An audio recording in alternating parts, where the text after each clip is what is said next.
Inspector சொன்ன மாதிரி நீ பெரிய மந்திரி ஆயிடுவ. சொல்லு சொல்லு சொல்லு. அப்புறம் சொல்லத்தாண்டா மனசு கஷ்டமா இருக்கு. நீ மந்திரி ஆன உடனே பெரிய கார்ல நீ ஊர்வலம் வருவ.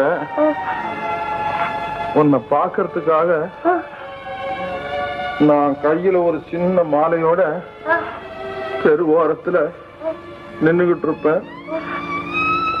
நீ என்ன பார்த்தும் பார்க்காத மாதிரி போயிடுவ. நான் அழுவேன்.